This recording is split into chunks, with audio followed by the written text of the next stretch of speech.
Today I want to talk about learning challenges with ADHD, specifically related to short-term memory and working memory. If you don't know what working memory is and you have ADHD, you need to understand what this is. My whole life, certain things have always been so hard to understand. For example, in a class setting, if the teacher talked too fast or was explaining a new concept and just went through it really quickly, all the time I would just get so lost. Even in conversations with people, if someone is talking too fast about a topic that I am not super familiar with, I cannot follow it and I get lost and I just cannot comprehend what they're talking about. This happens in movies or shows, like if the plot is really complicated or it's moving too quickly, I will frequently have to ask the person next to me, like, what happened? So what did they do? What's going on? So I can't even tell you how frustrating it is to live your life constantly feeling confused and not being able to understand what other people seem to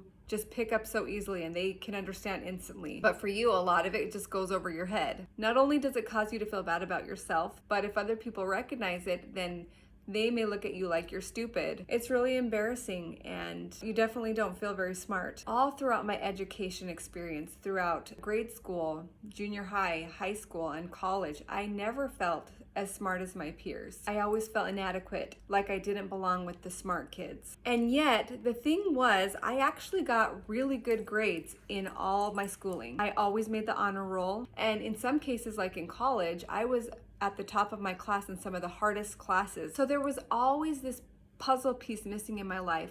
I knew that certain parts of learning were so hard and I didn't know why some things were really hard for me to comprehend. And yet I knew I must be smart in some ways because I was doing well in class and I was getting good grades. So at around the age 31, when I finally found out I had ADHD, I learned about something called working memory. And I think it was a big part of that puzzle piece that had been missing my whole life when I learned about what that was. So if you remember from a previous episode, I had drawn a picture of a brain and my kids have drawn over it, but I still have the picture.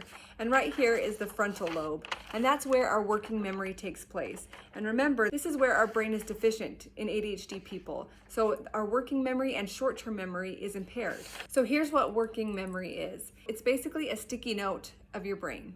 When you learn any new information, normally your brain makes a note of it and keeps it posted so you can use that note to build on the next piece of new information. But for those of us with ADHD, our brain doesn't make that sticky note. It tries to, but as soon as you stick it on, it just falls off and gets lost. So we don't have anything to build on to continue learning. So here's an example. If someone told us that A equals 5 and B equals 7, then normally our brain would make a sticky note of that and store that information. So that if we were then asked, what is A plus B, then we would be able to go back to that original sticky note in our brain and remember that A equals 5, B equals 7 to help us solve this problem or to keep building on that information. But these don't work really well in our brain, so it's really difficult for us. And that's why a lot of ADHD people are visual, because we need a visual reminder of what we're learning because we don't have that visual reminder in our brain. For me to learn that at 31 years old was so relieving and comforting to know that there was a reason,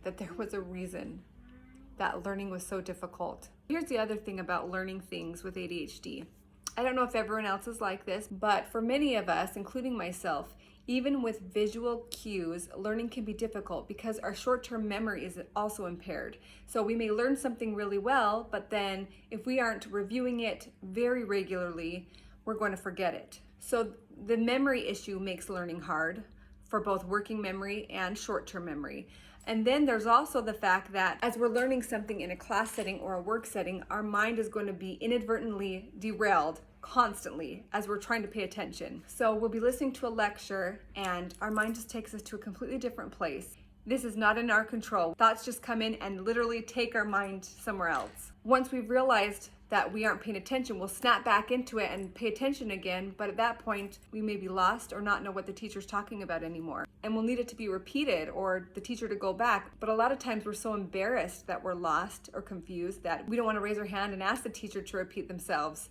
And a lot of times we will ask the teacher to do that and they'll be mad at us. Or, imagine as an adult, if you're asking your boss, oh, I wasn't paying attention. They're gonna be mad and you're gonna be super embarrassed. So in my story, I became a nurse, and those classes I had to take for the nursing program were not easy. They were really high demand and very difficult. So I've often thought about what helped me and motivated me to push through those difficulties and what got me through. And this is what helped me to do well in school. First of all, I am a perfectionist and a people pleaser. The environment I grew up in had a great emphasis on education and getting a good job. So I was very highly motivated to do really well in school despite how hard learning was for me. It's something I wanted really bad and that I put a lot of value in. After class growing up, I'd always just go to the teacher and just get one-on-one help with things I didn't understand, and usually they were very patient and kind and helped me. Or I would go home and I'd have to have a lot of help from a sibling or a parent. And a lot of projects and assignments I would have to work with another classmate, and we'd work together, and that helped me a lot, just having someone else to do it with me. Also, I remember just going home and opening up my textbook, just going over what we learned in class over and over and over again. As I mentioned in an earlier episode, reading was really difficult for me because as I was reading a paragraph, my mind would shoot off into different things, and I'd have to start again because I had lost my track. So basically, I spent a lot of time just reviewing and painstakingly going over until I got some of the information and I understood it. It caused a lot of frustration and it took a lot of time, but for me, I had to do well, so I just had to do it. And then when I got into college, they offered free tutoring. So with all my difficult classes, I always had a tutor. With the tutor, I would just go really slow and I'd have them just break it down into the very smallest of steps so that I could understand each little section, and I would have pictures and write it down, and that's how I got through. So I know that not everyone who has ADHD has my same personality. Not everyone's a perfectionist. Not everyone has high motivations to do really well or please other people or fit into whatever mold they feel like they need to fit into. But I do know that with help and with tutoring, with visual cues, with a lot of patience and a lot of time, really difficult concepts can be understood, and learning is possible. Also, I always did schooling with prayer. I honestly believe that God helped me to understand things. With His help, I really believe that all things are possible. I know that He helped me through school. I know He helped me through the difficult nursing program. So just because learning might be difficult for you, or you may learn differently, or certain things are just so hard for you to grasp,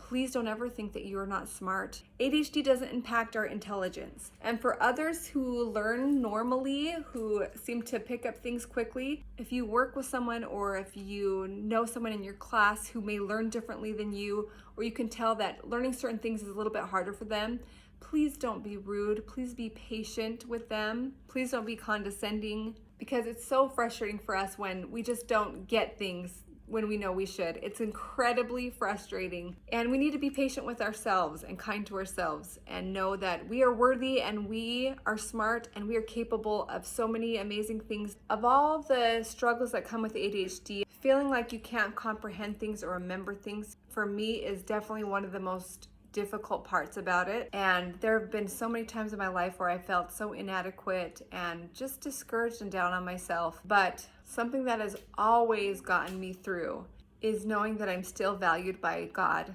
Despite my weaknesses, He can still use me to do things for Him. And that boosts my self-confidence more than anything else can. So I hope this has been helpful. Thanks so much for listening, and hope to see you next time.